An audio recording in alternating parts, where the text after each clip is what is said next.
શારદાબેન હોસ્પિટલમાં આવ્યો છું, જે સરસપુર વિસ્તારમાં છે, અમદાવાદમાં આવેલી છે। અહીંયા અવારનવાર કોઈકનો કોઈ ઘટના બનતી હોય, મરીજો સાથે ખેલવાડ થતા હોય કે કેટલી વખત એવું પણ સાંભળવા મળ્યું કે ઘણા ખરા મરીજો અંદર હોસ્પિટલમાં ચાલતા જાય છે, સ્ટ્રેચર ઉપર જાય છે અને ત્યાંથી મરેલા બહાર ઘોષિત કરવામાં આવે છે। આવી જ કંઈ ઘટના અહીંયા એક બીજી પણ બની છે પટની સમાજ સાથે, કે આપણે આ જે બેન હતા જે એક્સપાયર થઈ ગયા એમના નણંદ સાથે આપણે વાત કરીએ કે આખી ઘટના શું હતી, શું કારણ હતું। બેન જરા જણાવશો શું હતું? સાહેબ हम 12 વાગે અહીંયા આવ્યા, અમે દવાખાને હોસ્પિટલ में એને દુખનું ચાલુ થયું તો 12 વાગે એટલે કાલે રાત્રે 12 વાગે, કાલે બપોરે 12 બપોરમાં 12 વાગે આવ્યા। બપોરમાં 12 વાગે આવ્યા પછી એમને ત્યાં એમને દાખલ કરવાનું કીધું તો કે દાખલ કરવા પડશે। તો પછી મેં કીધું કે અમારે કોઈ દાખલ સગા અમારે મોટા અમને કીધું નથી તો અમે ઘેર લઈ જઈએ ના કે બેન કંઈ અમને દાખલ કરવા જ પડશે કે। તો પછી અમે દાખલ કરી દીધા। દાખલ કર્યા પછી ત્યાંથી અમને 12 વાગ્યાથી ત્યાં લઈ ગયા, મને ઓપીડીમાં લઈ ગયા। ઓપીડીમાં લઈ ગઈ અને પછી સોનોગ્રાફી 2 વાગે કર્યું। 2 વાગે સોનોગ્રાફી કરીને પાછું અંદર લઈ ગયા। પછી 4 વાગે મને બેનને બહાર આપ્યા। તો પાછી થોડીક તકલીફ થઈ, પછી પાસે અંદર લઈ ગયા કે તરત જ ચલો કે પિયાબેનને કે બહાર આવવાની જરૂર નથી, કે ડિલિવરીની કોશિશ કરવાની છે એટલે કે બહાર આવવાની જરૂર નથી એવું કીધું એમને। તે પછી અમે રાહ જોઈ રાતે 9 વાગ્યા સુધી એની રાહ જોયા। પછી 9 વાગ્યા સુધી આમ મારી ભાભી ઉલટીઓ કરવા લાગી। એ સમય દરમિયાન બેનની કન્ડિશન કેવી હતી? કન્ડિશન તો બહુ એની પહેલાં સારી હતી, લઈને આવ્યા ને ત્યારે સાવ નોર્મલ કન્ડિશન હતી, બીપી બધું નોર્મલ હતું, એનું સરસ હતું, કોઈ તકલીફ નથી એને। પછી અંદર લઈ જાય પછી એની કન્ડિશન વધારે બગડવા 9 વાગ્યા પછી એની કન્ડિશન વધારે બગડીને તો પછી એને 9 વાગ્યા પછી એની કન્ડિશન બગડી। પછી મેં કીધું, મારી ભાભી કીધું કે મને સિઝેરિયન કરાવી દે, નહીં તો કે મને અહીંથી બહાર લઈ જા, મને હાથ નાખીને મને તકલીફ કરી નાખી છે કે। તો એમને એવું કીધું ને તો એમને પછી મારા ભાભીએ મને એવું કીધું તો મેં ડૉક્ટરને વાત કરીને તો ડૉક્ટર કે તમે ડૉક્ટર છો કે? તમે ડૉક્ટર નથી, અમે ડૉક્ટર છે એ કે બેનને મુખ ખોલ્યું, અમે કોશિશ કરવાની તાકાત કરીએ છીએ તો કે અમે કોશિશ કરશો કે, અને કે સિઝેરિયન કરવાનું આવશે ને તો સહી કરી નાખો, સિઝેરિયન હશે તો અમે સિઝેરિયન કરી નાખશો કે। આટલી સુધી અમને આશ્વાસન આપ્યું એમને। વોર્ડમાં જ્યારે એમને એડમિટ રાખ્યા હતા તો એ સમય દરમિયાન દર્દી પાસે, તમારી ભાભી પાસે તમે હતા? હા, જોડે જ, એટલે અમને ના રાખ્યા, ત્યાં અંદર ઘૂસવા બી નહોતા દેતા। તેમની કન્ડિશન આવી હતી છતાં ઉલટીઓ કરવા લાગી ને મારી ભાભી, પછી કે ઉલટી તમારી ભાભી કે ઉલટી કરે છે તો કે સાફ કરવા આવો કે। તમને જોડે ઊભા ના રહેવા દે, પણ જ્યારે વોમિટિંગ બધું કરે એ ટાઈમે ખાલી સાફ કરવા માટે બોલા, પાછા તમને બહાર મૂકી દે, મોકલી દે કે ચલો ભાગો, અહીંથી સિક્યુરિટી વાળા બી ઊભા નતા રહેવા દેતા। તો ત્યાં સાફ સફાઈ માટે કોઈ સ્ટાફ નથી? ધક્કા મારીને અમને બહાર કાઢે, અમે ઝઘડ્યા બી કે મારી ભાભી જોડે અમને એક જણને ઊભા રહેવા દો, મારી ભાભી ગભરાઈ છે, અમને ગભરાઈ છે કે ઊભા રાખો કે મારી નનદને અમારી સાથી પર ઊભા રાખો કે।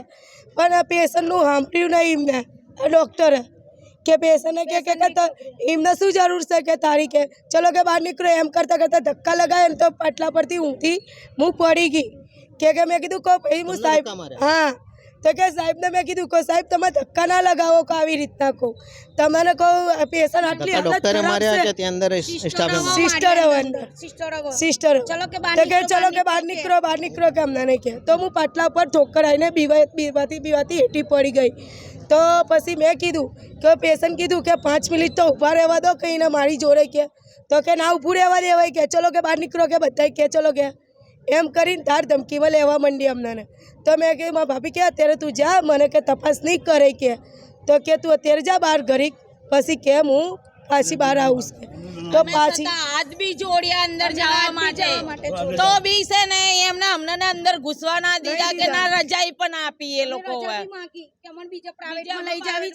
અમારે પ્રાઇવેટમાં લઈ જાય, મને રજા આપી દો તો ના કે અહીંયાથી રજા નહીં મળે કે તમને તમને રજા નહીં મળે, અમારે બાળક નહીં બચાવું, મારે ભાઈ બચાવી છે, અમારે રજા લઈ લેવે, અમારે ત્યાં મને રજા આપી દો કહું તો બી છતાં એમને છે ને એમને રજા ના આપીને કોશિશ ડિલિવરીની કરી, અને શું કર્યું શું ના કર્યું ને એ મને ખ્યાલ અંદર ઈલાજમાં એ લોકો શું કર્યું?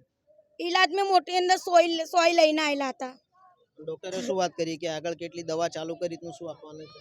એટલે મને પૂછતા હતા કે તમે આગળ કે એને કોઈ બીમારી કરી કોઈ એ કરી, તો અમે કીધું કે અમારે કોઈ બીમારી નથી કે કોઈ તકલીફ નથી ને, કોઈ તકલીફ બી નથી તો કોઈ બીમારી બી નથી ને. તો કે સારું કે પછી આગળ કે સહયોગ કરો, તો બધી સહયોગ 15-20 સહયોગ મને જો મારી જોડે જ કરાવી. મને કે કોણ છે, તમે કોણ લાગો? મેં કોઈ નનદ લાગુ છું ત્યારે હું હતી. પછી મારી જોડે બધી 15-20 સહયોગ મારી જોડે કરાવી દીધી ત્યાં. પછી ત્યાં હોપ થઈ ગયા ને પછી છે ને કે અહીંયા કહેવા આવ્યા કે અંદર કે બેન હોપ ધબકારા બંધ થઈ ગયા છે બેનના. કે કેટલા વાગે? 4 વાગે અમને ખબર આપી, આખી રાત ખબર નથી આપી. તમે છેલ્લે કેટલે વાગે તમે એમના હાજા માજા જોયા, ફરતા જોયા? આર્યા મારા બેન આર્યા આમને જોયેલું છે. 3:30 વાગે હું અંદર ગઈ ને હાથ જોડીને અંદર ઘૂસી તો છોકરી હરતી ફરતી હતી અંદર. એના પછી જોવા ના મળે? ના, પછી એના પછી અમને જોવા પછી સીધા 3 વાગ્યા પહેલા અમે બહાર આપી દીધી. પછી સીધા તમારા જોડે સમાચાર જ આ આવ્યા? સમાચાર જ આયા. અને ડોક્ટરે શું કીધું કે હજી ઈલાજ ચાલુ છે? તો તમને એમ ખબર, કે અંદર ઈલાજ તમને ચાલુ જાણ છે કોને કે? કરી કે બેન મરી ગયા છે? એ કોઈ એવા હજી જાણ બી નહીં કરી. 4 વાગ્યા પછી મૃત્યુ થઈ ગયું ને પછી સાહેબ હવે અમારી જોડે 15 સહયોગ કરાવી. અમને ખ્યાલ નહીં કે કઈ સહયોગ કરાવી ને એ અમને ખ્યાલ નહીં. ખાલી કે સહી કરો સહી કરો સહી કરો કે નોર્મલ છે, કશું નથી એવું કરીને અમને સહી કરાવી. આપને શું લાગે એ સમય દરમિયાન એ જ્યારે તમે સહી કરી, ડિલિવરી તમે જ્યારે સહી કરી એના પહેલા એક્સપર્ટ થઈ ગયું? શું કહો? તમારું કેવું એવું છે કે જ્યારે એમણે સહી કરાવી, તમારા જોડેથી જ્યારે એમણે સહી કરાવડાવી એ ટાઈમે એમનું કેવું એવું છે કે મરીજ હાજુમાજુ હતો? ના, સહયોગ કરાવી ત્યારે તો નતું, ખબર નથી, અમને ખ્યાલ જ નહીં રહ્યો. સહયોગ કરાય મને મળવા જ નહીં દીધા, ઘૂસવા બી નહીં દીધા. ડોક્ટરે તમને જાણ, હાથ જોડ્યા, કોશિશ કરી અને ડોક્ટરે તમને જાણ કરી કે બેન હવે આ દુનિયામાં નથી રહ્યા? ના, એવી જાણ નથી કરી. એ તમને કઈ રીતે ખબર પડી? એ જ પેલા સહયોગ કરાવી દીધી પછી ખાલી કે સિરિયસ છે એવું જ કીધું એમને. કે એમના ધબકારા કે થોડા ધીમા ચાલે છે કે સહયોગ કરાવી ને તે વખતે તો મને કોઈ જાણ જ નહીં કરી. સહયોગ કરાયા કેટલી વાર પછી તમને જાણ થઈ? એ પછી તો 3:30 વાગે મને સહયોગ કરાવી.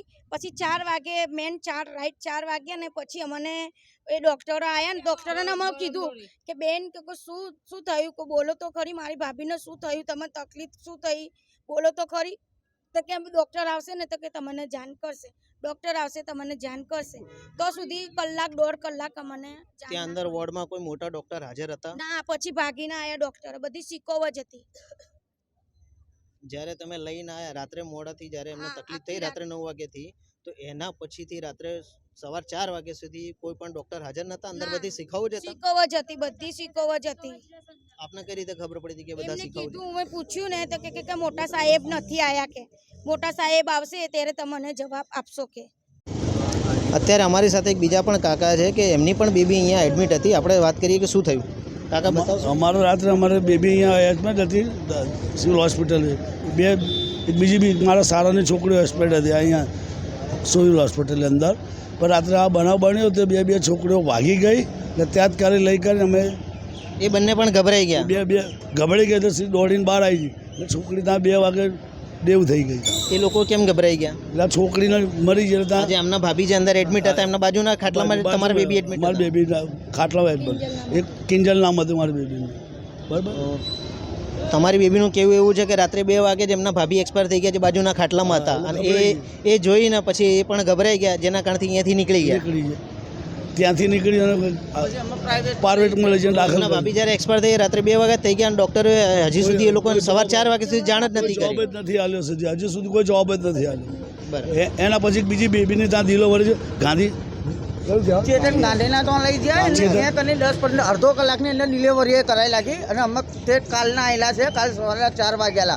તો મને બપોરે 12 વાગે એવું કીધું કે તમારે સિરિઝન કરવું પડશે. તો અમારે બેબી હેરાન થતી હતી તો અમે કહી દીધું સાહેબ કે તમે સિરિઝન કરી નાખો. પણ આજ સવારે અમે 4 વાગે નીકળ્યા પણ સિરિઝન ના કર્યું એટલે અમારી બી બેબીની હાલત ગંભીર કરી નાખી. પછી અમે અહીં છે તાત્કાલિક પ્રાઇવેટ હોસ્પિટલમાં લઈ ગયા ચેતન ગાંધીના. સારું છે બેબીને. અત્યારે તમે જે પ્રમાણે વાત કરી હતી હમણાં થોડી વાર પહેલાં કે રાત્રે 3 વાગ્યા સુધી કદાચ તો બની શકે કે તમારા ટાઈમિંગની અંદર કંઈ સમજ ફેર, કેમ કે કાકાનું કેવું એવું છે કે રાત્રે 2 વાગ્યાના આસપાસ તમારા ભાભી એક્સપાયર થઈ ગયા. તો તમે એ ટાઈમે શું સમય જોયું હતું કે રાત્રે 3 વાગ્યા કે 2:30 વાગ્યા કે અમને કેટલા? ઘડિયાળ ટેમ નહોતો મોબાઈલમાં સાહેબ, અમને ટેમ વગર અમે જોયું નહોતું. તો તમારું કેવું નહીં કે અંદાજે ખાલી એમના અંદાજે અમને લાગે એટલા કે વાગ્યાના આસપાસ. આટલા વાગ્યા હશે. બેન જે મૃત્યુ પામ્યા છે એમના સગાવાલા છે, આપણે જ્યારે એમની સાથે વાત કરીએ. તમે જ્યારે ડૉક્ટર સાથે મુલાકાત કરી? જ્યારે મને ખબર પડી આ મારા નાના ભાઈની ઘરવાળી છે, એમનો મોટો હું જેઠ થઉં છું, તો મને જેવો મને મેસેજ મળ્યો ને એવું હું શારદાબેન હોસ્પિટલમાં આવ્યો. પણ શારદાબેન હોસ્પિટલના આવતા જ અંદરની એન્ટ્રી ગેટમાં જ અંદર સિક્યુરિટી એટલું કડક કાયદા આપે છે કે એવા કડક કાયદા આપે છે કે અંદર ઘૂસવા જ દેતા નથી. એ પરથી અમને એટલી તો જાણ મળે છે કે અહીંયા શું થાય છે. ત્યારે જ્યાં ડૉક્ટરો બધા બેઠેલા ને તે ડૉક્ટરને મેં તપાસ કરી કે મેડમ શું થયું છે, તો એમને મને સ્પષ્ટ શબ્દમાં ખાલી એટલું કહેવામાં આવ્યું કે આમના ધબકારા બંધ થઈ ગયા અને બેભાન થઈ ગયા, એટલે કે ડેડ થઈ. તો મેં જાણકારી માટે પૂછ્યું, મેં કીધું બેન પ્રોબ્લેમ શું હતો, તો એમને કોઈ મને માહિતી આપી નહીં. તો પછી જે ડૉક્ટરો હતા એમને જાણ કરી. મેં કીધું તમારો હેડ ડૉક્ટર કોણ છે, તો એમને કોઈને નામ ઠામ આપ્યું મને નહીં. અને મને કહે કે હજી સાહેબ આવશે એટલે કે તમને જાણ કરીશું, બરાબર. અને બીજી વસ્તુ કે ત્યાં જેટલા બી ડૉક્ટરો હતા ને તેની મેં માહિતી અંદરથી મેળવી, તો તે બધા શીખવ ડૉક્ટર છે, એ બધા ક્લાસીસ કરનાર છોકરાઓ છે, એમને ટ્રીટમેન્ટ કરતા હતા. એમને કોઈ હેડ ડૉક્ટર નહોતા, એમની સારવાર પ્રોપર રીતે એમને કરી નથી. અને બીજી વસ્તુ આ એમનું ત્રીજું બાળક હતું. આ કંઈ ફર્સ્ટ ટાઈમ નથી. ફર્સ્ટ ટાઈમ હોય તો આપણે સમજી શકીએ છીએ, પણ આ ત્રીજું બાળક હતું ને જે મેન ડૉક્ટર એની જે પ્રાઇવેટમાં દવા ચાલતી હતી તેની મેં ઇન્ફોર્મેશન મેળવી. તો એમની ઇન્ફોર્મેશન મેળવતા એમને જાણ કરી કે આમની 6 મહિના સુધી એમની તબિયત સારી જ હતી, પણ એમને શું મધ્યમ વર્ગના હોવાના છતાંથી એટલે સરકારી હોસ્પિટલમાં એડમિટ થયા. અને સરકારી હોસ્પિટલમાં એડમિટ થવાથી એમને અહીંયા નોર્મલ ડિલિવરીનું કહી અને આ લોકોએ ડૉક્ટરે શું પ્રોબ્લેમથી કયા કારણથી એ લોકોએ મૃત્યુ પામેલું છે એની અમારી જાણકારી જોઈએ છે કે આ એક હયાત વ્યક્તિ હતા, એમને કોઈ જાતનો કોઈ રોગ નહોતો અને કોઈ પ્રોબ્લેમ નથી. ડૉક્ટરનું નામ કે કંઈ ખબર છે? ડૉક્ટરનું નામ જાણવા મળ્યું છે, આશંકાબેન કરીને છે. અને ડૉક્ટર જેના હેડ જે સીઓ કહેવાય છે અપૂર્વ ડૉક્ટર કરીને છે. એટલી જાણ હોય, યુનિટ હેડ હોય. યુનિટેડ હેડ જે એમનો જે યુનિટેડ હેડ છે એ અપૂર્વ સાહેબ કરીને છે. બરાબર. અને જ્યારે તમે ડૉક્ટરને તમારું પહેલાં ઓફ કેમેરા કહેવાનું એવું હતું કે જ્યારે ડૉક્ટરો નીકળતા હતા તો અમે ડૉક્ટરને વાત બી કરી, પણ એમને કોઈ પણ જવાબ નહોતો આપ્યો. એ શું ઘટના હતી? જ્યારે મેં ડૉક્ટરની જોડે ઘટના કરી તો ડૉક્ટર બી એમના જે આ આશંકા મેડમ છે ને એ 4-વ્હીલરમાં જતા રહેવા માંગતા હતા પોલીસની હૈયાતમાં. તો પછી મેં એમને રોક્યું કે બેન તમે જશો નહીં, અમને જાણકારી આપો કે કઈ રીતના મૃત્યુ પામ્યા છે. તો એમનું એવું કહેવું છે કે તમે અંદર આવો પછી આપણે બેસીને વાતચીત કરીએ. તો અંદર ગયા તો અમે એમ કીધું કે અમારી જે જૂની ફાઇલ પડી છે અમારી જે દવા ચાલે છે એ ફાઇલ અમને આપો. તો એ ફાઇલ પણ આપવા એ લોકોએ ઇનકાર કર્યો. પછી અમે થોડાક એમની જોડે પ્રેરણાથી માંગી ત્યારે એમને ફાઇલ આપી. એ ફાઇલ લઈને મેં બીજા ડૉક્ટરને મેં તપાસ કરાવી. તો તપાસમાં એવું જાણવા મળ્યું કે આમને કોઈ બીજું કોઈ ઇસ્યુ હતું નહીં. એટલે અમે એક ભરોસાથી આવ્યા હતા. આ દવાખાનું સરકારી છે, સરકારી દવાખાનામાં એક સમજીને આવ્યા હતા કે અહીંયા નોર્મલ ડિલિવરી થઈ જશે એટલે જાણીને આવ્યા હતા. પણ આ લોકોનો સ્ટાફ અને એ હળીમળીને કેવી રીતે અમને મૃત્યુ પમાવેલું છે અમે એમનો ન્યાય જોઈએ છીએ. અહીંયા તમે જે વાત કરી કે જે દાદાગીરી હતી અંદર નહોતા જવા દેતા, તો એ ત્યાં સ્ટાફ હતા કે બાઉન્સરો હતા? એની સાથે બાઉન્સરો બી અહીંના હતા. હજી અંદર અમારે હજી તો પેશન્ટને મળવા જ નથી દીધા અમને કે પેશન્ટ કઈ હાલતમાં છે, કઈ સ્થિતિમાં છે. અંદર અમને કોઈ લેડીઝને બી કે જેન્ટ્સને બી મળવા દેતા નથી. અને અંદર ડૉક્ટર અંદર ગૂંઠે ગૂંઠ કરે છે. અને મારી બેન જોડે ખરા ખોટાની સિગ્નેચર કરાવી લીધી છે અને પછી ઉપરથી ધમકી આપે છે કે તમારે પીએમ કરાવવું હોય તો કરાવી દો, અમને કોઈ વાંધો નથી, બરાબર. અને અમે ત્યાં કની આનાકાની કરતું તેનો સ્ટાફ અને એ ઉગ્ર થઈ અને અમારી જોડે બોલાચાલી કરતા હતા. પછી એમને તમે શાંત કરી કે અમારા બે જીવ ગયા છે તો અમે તો તમને પૂછીશું ને શા માટે કેવી રીતના થયું છે. તો એની જાણકારી માંગતા તો એમને હજી સ્પષ્ટ શબ્દમાં અમને કીધું નથી. એમને હાથ જોડીને રિક્વેસ્ટ કરી કે ભાઈ કઈ રીતનો પ્રોબ્લેમ થયો છે તો અમને તમે જાણ કરો. તો હજી સુધી કોઈ ડૉક્ટરે કે તેના સ્ટાફે અમને જાણ નથી કરી કે આ રીતે મૃત્યુ પામેલ છે. અચ્છા, ડૉક્ટરો જ્યારે નીકળતા તો 2-વ્હીલરમાં હતા કે કઈ ગાડીમાં હતા? ડૉક્ટરો હતા તે 4-વ્હીલરમાં હતા. અર્ટિકા ગાડી કરીને છે અને ગ્રે કલરની ગાડી હતી. એ ગેટની આગળ જ અમે ઊભી રાખી અને પછી I-10 ગાડી હતી એમાં ઊભી રાખીને પછી એમાં હૈયાતમાં કીધું કે જ્યાર સુધી અમને ન્યાય નહીં મળે ત્યાર સુધી અમે તમને જવા દઈશું નહીં, એમ કરીને એમને અંદર મોકલી દીધા પાછા. અચ્છા, બીજો પ્રશ્ન કે જે રીતે ડૉક્ટરો કહે છે કે તમે એમનું પીએમ કરાવી શકો, તો પીએમ જો તમે પછી જો કરાવવાનું કરો તો આ જ હોસ્પિટલમાં કરો કે બીજે ક્યાં? એની બી હજી અમને જાણકારી આપી નથી. પીએમ કરવાનું અમે કીધું તો એની જાણકારી આપી નથી કે અમે જે પોલીસ અરજી કરી છે ને તો હજી સુધી પોલીસ પણ આવી નથી. હવે આ શું ઘટના બને છે, અંદર શું ગોટાળો ગોટાઈ છે અમને ખ્યાલ નથી.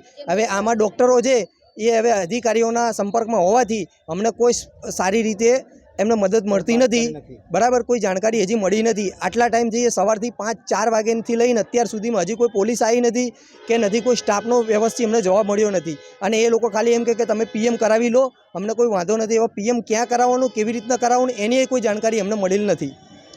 જે પ્રમાણે આપણે અત્યારે જોયું કે શારદાબેન હોસ્પિટલ લોકોમાં એવું ગભરાટ થઈ ગઈ છે કે આ હોસ્પિટલ છે કે મોતનો ઘર. જે પ્રમાણે અહીંયા દર્દીઓ આવે છે સારવાર માટે, પણ ઘણી વખત અહીંયા એવા પણ બનાવ બન્યા છે કે જેની અંદર દર્દીઓ સાજા મજા નથી થતા અને છેલ્લે એમની લાશ જ બહાર આવે છે. તો શું આવી ઘટના અવારનવાર આજ હોસ્પિટલમાં થયા કરે છે કે ઘણા ખરા હોસ્પિટલ છે, પણ આનું જ નામ કેમ આવું બદનામ છે? શારદાબેન હોસ્પિટલ એક જનરલ હોસ્પિટલ છે જેની અંદર મધ્યમ વર્ગના લોકો, ગરીબ લોકો અહીંયા આવીને ઇલાજ કરાવી શકે કે જેનાથી એ લોકોને નોમિનલ ચાર્જની અંદર આ લોકોને ઇલાજ થઈ શકે. પણ આવી ઘટના થાય તો શું લોકો હવે આ જગ્યાએ ઇલાજ કરવા માટે આવશે? અને એક વખતની અનેકો વખત આ હોસ્પિટલનું નામ બદનામ થઈ ચૂક્યું છે. કેમેરામેન રવિ કાપડિયા સાથે વિશાલ સિંહ તંવર, ધ પિલ્લર ન્યૂઝ.